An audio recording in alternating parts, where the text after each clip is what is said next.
धारा 28 नियम 14 में उपापन की पद्धतियों का वर्णन है, जैसे खुली प्रतियोगी बोली, सीमित बोली, द्विप्रक्रम बोली यानी 2 स्टेज बिडिंग, एकल स्रोत उपापन, इलेक्ट्रॉनिक रिवर्स नीलाम, कोटेशन के लिए अनुरोध, मौके पर क्रय, प्रतियोगी बातचीत और दर संविदा।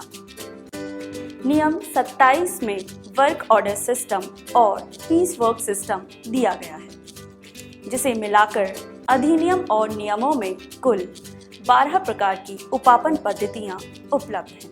नियम 5 के अनुसार ई उपापन का प्रावधान किया गया है। वर्तमान में वस्तुओं और सेवाओं के लिए 10 लाख और निर्माण कार्यों में 5 लाख से ऊपर के समस्त कार्य ई उपापन यानी ई प्रॉक सॉफ्टवेयर पर इलेक्ट्रॉनिकली करने होते हैं।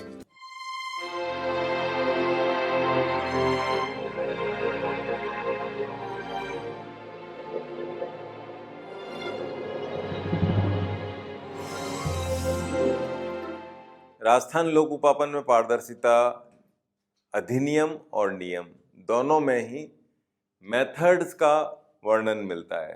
किन किन विधियों से आप उपापन कर सकते हैं।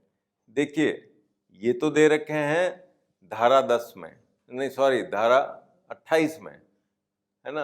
ये टोटल 10 मेथड्स हैं। 2 मेथड और मिलते हैं नियम में, वो मैं अभी दिखाऊंगा आपको। कुल मिला के कितने हो गए? 12। 10 और 2 12 मेथड हैं। 10 + 2 टोटल 12। 10 मेथड तो दे रखे हैं अधिनियम में। कौन कौन से? Open competitive bidding, limited bidding, 2 stage bidding, single source procurement, electronic reverse auction, request for quotations, spot purchase, competitive negotiations, rate contract और स्विस चैलेंज। 1 2 3 4 5 6 7 8 9 और 10। ठीक, ये 10 मेथड मिल जाते हैं आपको धारा 28 में, अधिनियम में लिखे हुए हैं। हालांकि ये सेम कैप्शन से नियम में भी मिलता है। कुछ चीज आपको यहाँ मिलेगी, कुछ वहां मिलेगी नियम में, कुछ मिलेगा एक्ट में। ठीक है, कुछ एक्ट में, कुछ रूल्स में। तो ये तो सारे मेथड हो गए एक्ट के। और नियम में 2 मेथड और मिलते हैं, वो वर्क्स डिपार्टमेंट से संबंधित है। अभी आपको दिखाते हैं वो कौन से हैं।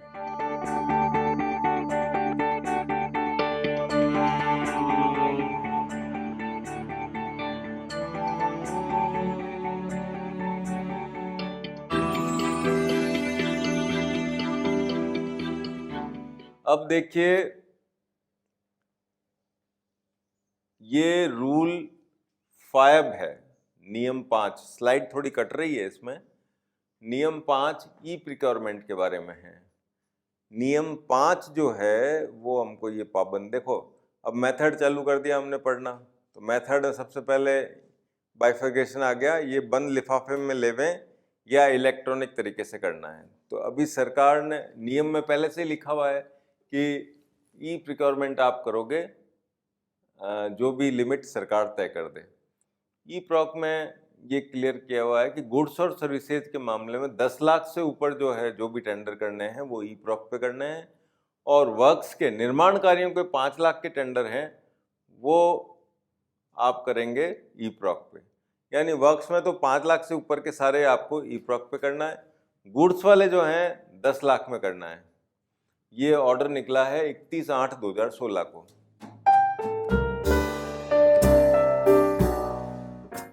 धारा 29 और नियम 15 और नियम 34 से नियम 89 में खुली प्रतियोगी बोली संबंधी प्रावधान दिए गए हैं। खुली बोली को ही सर्वाधिक अधिमानित पद्धति यानी मोस्ट प्रेफरेंशियल मेथड के रूप में अपनाए जाने के लिए निर्देशित किया गया है। नियम 15A एवं नियम 89A से 89O तक स्विस चैलेंज संबंधी प्रावधान दिए गए हैं। 50 करोड़ से अधिक किसी भी सरकारी परियोजना के लिए अनअपेक्षित यानी अनसॉलिसिटेड प्रस्ताव हेतु स्विस चैलेंज पद्धति अपनाई जा सकती है। इस पद्धति में अनअपेक्षित प्रस्ताव पर खुली बोली के माध्यम से मूल प्रस्ताव को चुनौती द्वारा सर्वाधिक प्रतियोगी प्रस्ताव का प्रतिमिलान किया जाता है। यदि सरल शब्दों में कहा जाए तो कोई भी बोलीदाता अपना कोई यूनिक आइडिया प्रशासनिक विभाग को प्रस्तुत कर सकता है और यदि प्रशासनिक विभाग इस बात से संतुष्ट है कि यह बोली या यह आइडिया जनावश्यक है एवं आइडिया यूनिक है, तो वह प्रस्ताव आयोजना विभाग के माध्यम से मुख्य सचिव के स्तर की अध्यक्षता वाली स्टेट लेवल एम्पावर्ड कमेटी को प्रस्तुत करता है और यदि कमेटी में उस प्रस्ताव को स्विच चैलेंज पद्धति के लिए उपयुक्त पाया जाता है या उसके लायक पाया जाता है तो इसके लिए खुली बोली आमंत्रित की जाती है। मूल परियोजना प्रस्तावक परियोजना की कुल लागत का 0.05% के बराबर अग्रिम प्रतिभूति प्रस्ताव के साथ प्रस्तुत करता है। प्रशासनिक विभाग यदि चाहे तो परियोजना के लिए तकनीकी, वित्तीय एवं विधिक सहायता में देने के लिए समर्थ एक ट्रांजैक्शन एडवाइजर भी नियुक्त कर सकता है। परियोजना के विभिन्न चरणों के लिए नियम 89A में विभिन्न स्टेजेस की समय सीमा तय की गई है। इस पद्धति का मुख्य बात यह है कि खुली प्रतियोगी बोली के माध्यम से प्राप्त न्यूनतम दर पर कार्य करने का प्रथम अधिकार मूल परियोजना प्रस्तावक का ही रहता है।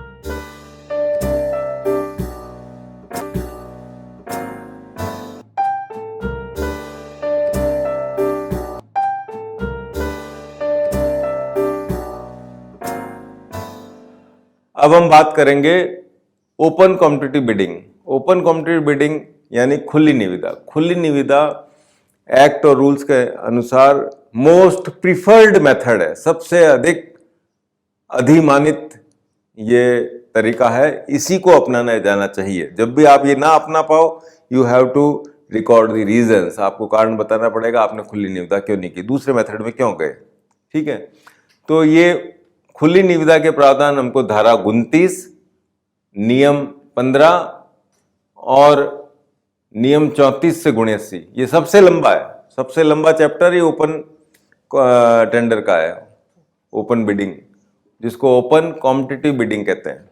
अब आजकल टेंडर शब्द तो हट गया है, बिड बोलते हैं। सो ओपन कॉम्पिटिटिव बिडिंग, इसके लिए नियम कितने सारे हैं, 34 से लेके 79 तक। ठीक है,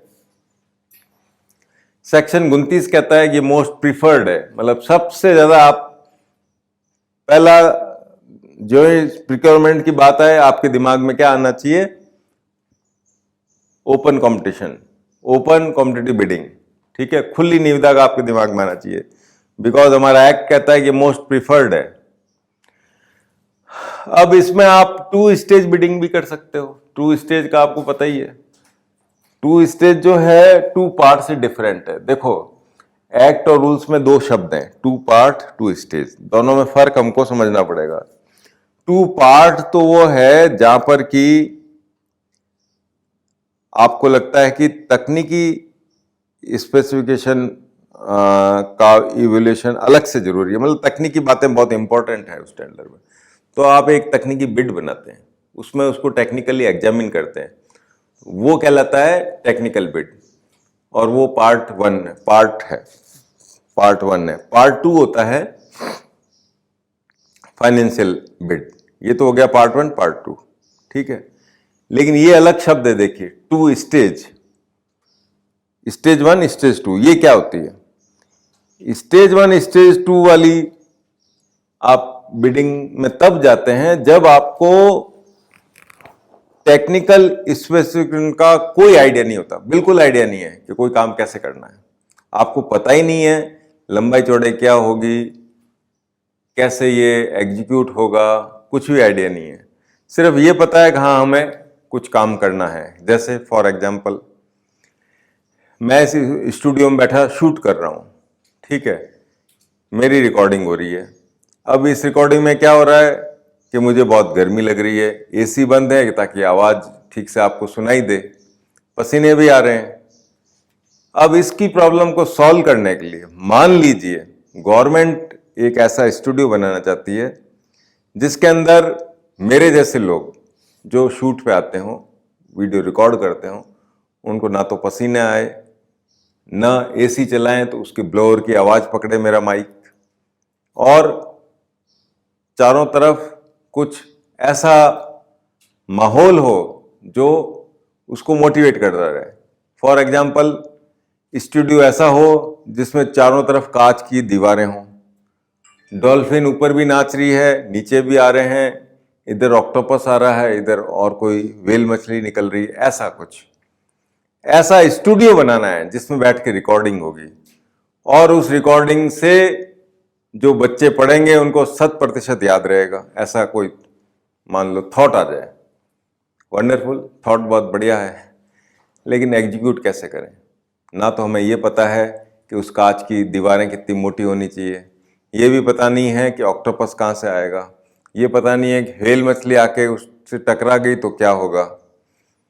तो हाँ देखिए, अब जैसे इस प्रॉब्लम को सॉल्व करने के लिए कि मैं रिकॉर्डिंग के दौरान अपने पसीने ना पहुंचूं और बहुत अच्छा एक स्टूडियो बना दें, तो इसके लिए एक टेंडर फ्लोट करना है। मान लीजिए गवर्नमेंट ऑफ इंडिया का ऑर्डर आ गया और आप परचेज ऑफिसर हैं, आप वहाँ पर पीई हैं, प्रिकंग एंटिटी है।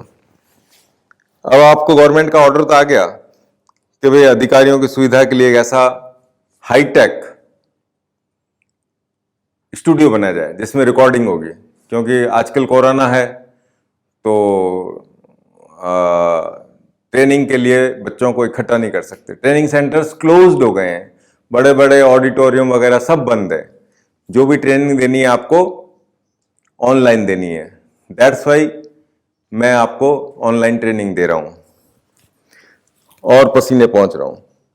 तो सरकार ने ये सोचा कि एक ऐसा स्टूडियो बनाए जो बिल्कुल कूल रहे, ठंडा रहे, एसी चलेगा तो उसकी ब्लोअर की आवाज माइक ना पकड़े, प्लस उसका जो एम्बियंस होगा वो इतना बढ़िया होगा कि इधर ऑक्टोपस है, इधर वेल है, उधर और कोई है, उधर नीचे दरियाई घोड़ा है, ऐसा सुंदर माहौल हो।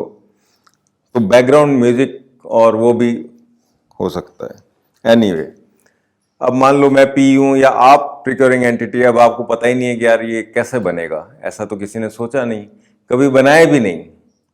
तो आप क्या करेंगे? आप जाएंगे 2 स्टेज बिडिंग में। स्टेज 1 में आप क्या करेंगे? एक आइडिया फ्लोट करेंगे सिर्फ, उसमें आप लिखेंगे कि हमें इस तरह का एक स्टूडियो बनाना है जिसके अंदर कांच की दीवारें होंगी, चारों तरफ समुद्र का पानी होगा, उसमें सारे समुद्री जीव आएंगे, चलते रहेंगे अपने अपने रास्ते और हमें लगातार दिखते रहेंगे, और वो टोटली एयर कूल्ड होगा, बाहर की आवाज अंदर भी नहीं आएगी। सारा आपने लिख दिया, आपका विचार, जो आपका थॉट है। आपने कंपनियों से पूछा कि अब ये कैसे बनेगा, तो कंपनियों ने आपको अलग अलग प्रस्ताव दिए कि इस तरह से बन सकता। तो ऐसा जब भी कोई यूनिक आइडिया होता है, जिस केस में आपको स्पेसिफिकेशन का आइडिया नहीं है कि काम कैसे होगा, तो आप 2 स्टेज बिडिंग में जाते हैं और स्टेज 1 में आप अपना आइडिया फ्लोट करके बिडर्स से स्पेसिफिकेशन और प्रपोजल्स मांगते हैं कि काम कैसे हो सकता है। उनके जो प्रपोजल आएंगे उनके आधार पर आपकी रूल 3 में जो कमेटी है उसमें आपके जो भी एक्सपर्ट्स हैं उसको स्टडी करके और स्पेसिफिकेशन को फ्रीज कर देते हैं। अब ये स्पेसिफिकेशन रहेंगे और ये जो स्पेसिफिकेशन प्राप्त हुए हैं उनके आधार पे फिर से बोली मांगी जाती है, वित्तीय बोली। जब आपने टेक्निकल बिड को उन लोगों से पूछ के, चर्चा करके, सुझाव लेके फिक्स कर दिया और फिर आप जब उनसे वित्तीय बोलियां प्राप्त करते हैं तो उन वित्तीय बोलियों में सिर्फ वही भाग लेंगे जो शुरू में जिन्होंने टेक्निकल बिड में भाग लिया है, स्टेज 1 में भाग लिया है, वही लोग स्टेज 2 में आएंगे। इसको आप स्टेज 2 कहते हैं। इसके बाद है इलेक्ट्रॉनिक रिवर्स ऑक्शन, ये भी एक प्रिक्योरमेंट का मेथड है। इसके लिए जो इलेक्ट्रॉनिक सॉफ्टवेयर की जरूरत होती है वो अभी राज्य सरकार की तरफ से जारी नहीं किया गया है, इसलिए ये एक तरह से थ्योरेटिकल मेथड है। और रेट कॉन्ट्रैक्ट, रेट कॉन्ट्रैक्ट जिसको शॉर्ट में आरसी बोलते हैं, रेट कॉन्ट्रैक्ट में हम तब जाते हैं जब किसी चीज की आपको किसी विषय वस्तु की आवश्यकता बारंबार पड़ती है, रैकरिंग बेसिस पे उसकी नीड होती है आपकी।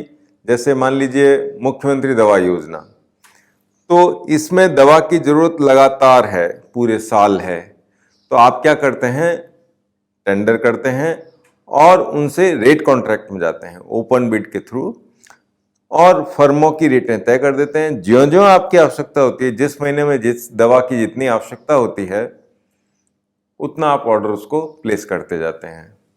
तो ये हो गया रेट कॉन्ट्रैक्ट। अब इसमें इंपॉर्टेंट ये है, सेक्शन 29 ये कहता है कि जब भी आप खुली बोली मेथड को छोड़कर और कोई मेथड अपनाते हैं या खुली प्रतियोगी बोली, जब भी आप खुली प्रतियोगी बोली ना अपनाएं तो रीजन्स रिकॉर्ड करेंगे। इसके लिए आपको सेक्शन 29 पाबंद करता है। और खुली प्रतियोगी बोली की जो डिटेल है वो सारी चैप्टर 5, ये रूल्स का चैप्टर 5 है, और उसके रूल 34 से लेके 79, 34 to 79 इसमें मिलते हैं। ये सबसे डिटेल में दे रखा है एक्ट और रूल्स में।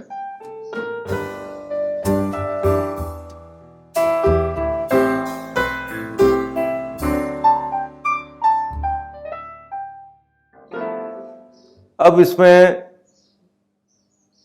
एक आपके सामने है मेथड, स्विस चैलेंज मेथड। ये रूल 15 और रूल 79 ए से ओ तक में दिया हुआ है।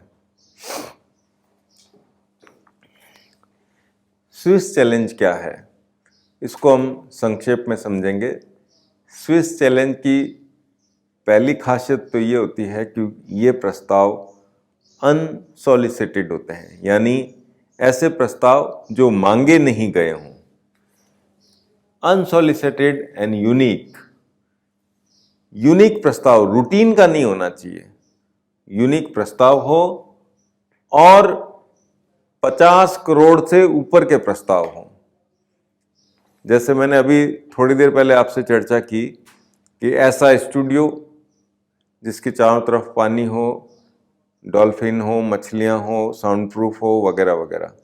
मान लो कोई निजी फर्म एक प्रस्ताव लेके आती है, साहब हम पूरे स्टेट में ऐसे ट्रेनिंग सेंटर बनाएंगे जिसके अंदर शूटिंग भी हो सकती है, ऑनलाइन ट्रेनिंग होगी, और उस स्टूडियो का जो एम्बियंस होगा वो यूनिक होगा। तो जो यूनिक आइडिया लेके आता है प्रपोजर, वो स्विस चैलेंज में कवर होता है। लेकिन यहाँ एक बात मैं आपसे स्पष्ट करना चाहता हूँ कि इसमें एक सूची दे रखी है किन किन क्षेत्रों में स्विस चैलेंज मेथड लागू होगा। उसमें ज़्यादातर इंफ्रास्ट्रक्चर के प्रोजेक्ट्स वगैरह हैं, वो एक एक्सक्लूसिव एक सूची हमारे पास उपलब्ध है। तो जो एलिजिबल सेक्टर है उन्हीं में स्विस चैलेंज लागू होगा। 50 करोड़ से ऊपर के प्रस्ताव होने चाहिए। इन प्रस्तावों को प्रशासनिक विभाग एग्जामिन करेगा और SLEC को रेफर करेगा, state level empowered committee, SLEC state level empowered committee. ये कमेटी इसको एग्जामिन करेगी स्विस चैलेंज के प्रोजेक्ट को। फिर इसकी DPR बनाई जाएगी और इसकी EMD जमा कराएंगे, और फाइनल रेट्स जो हैं सील एनवलप में प्रस्तुत कर दी जाएगी। फिर डिपार्टमेंट क्या करेगा, खुली प्रतियोगी बोली जारी करेगा सबके लिए। मान लो मैं प्रपोजर हूं, मैंने एक अपना प्रस्ताव दिया, यूनिक प्रस्ताव है, सरकार को ठीक लगा, SLC को ठीक लगा, स्टेट लेवल एम्पावर्ड कमेटी ने इसको रिकमेंड कर दिया। फिर मेरा प्रस्ताव जो है वो पूरे सारे बिडर्स के लिए ओपन है, ठीक है। फॉर एग्जाम्पल, जैसे राजस्थान में द्रव्यवती नदी का प्रोजेक्ट है, ये स्विस चैलेंज में प्रस्तुत किया गया था। यूनिक आइडिया था, सरकार को पसंद आया, इसके अंदर बिड जारी हुई, और हालांकि इसमें एक ही बिड आई थी, ये एक अलग बात है। लेकिन जो स्विस चैलेंज मेथड है वो ये कहता है कि जो भी प्रोजेक्ट का प्रोपोनेंट है वो अपना प्रस्ताव आपके सामने रखेगा, सरकार के सामने। सरकार का प्रशासनिक विभाग जो है, जिस विभाग से संबंधित है, उस विभाग का प्रशासनिक विभाग इसको एग्जामिन करके और एसएलसी में प्रस्तुत करेगा, स्टेट लेवल एम्पावर्ड कमेटी में, जो कि मुख्य सचिव महोदय की अध्यक्षता में बनी हुई एक कमेटी है, और वो इसको आगे बढ़ाएगी। तो एसएलसी में होने के बाद आप इसके लिए खुली निविदा करेंगे, और खुली निविदा में जो भी रेट आती है L1 रेट, वो उस रेट पर काम करने का पहला अधिकार उसका होगा जो प्रस्ताव उसने दिया, जिसने दिया है, ठीक है ना। वो अगर ना करे उस काम को तो फिर इस L1 को वो मिलेगा काम। तो कहने का मतलब ये है कि जो भी प्रस्तावक है जो यूनिक आइडिया लेके आता है, पहला अधिकार उसका होता है, लेकिन दरें मार्केट से तय होती है। ओपन हो जाएगा, सबके लिए ओपन है, सबने अपने अपनी रेट डाली, जो भी L1 रेट आएगी वो जो इस प्रस्ताव का प्रस्तावक है, प्रपोजर है, उसको ऑफर जाएगा कि आप इस रेट पे अब काम कीजिए। हो सकता है उसने रेट अपनी ज्यादा दी हो, कम दी हो, जो भी है। तो फर्स्ट राइट जो है प्रोजेक्ट प्रोपोनेंट का रहेगा, ठीक है। ये स्विस चैलेंज का मेथड है।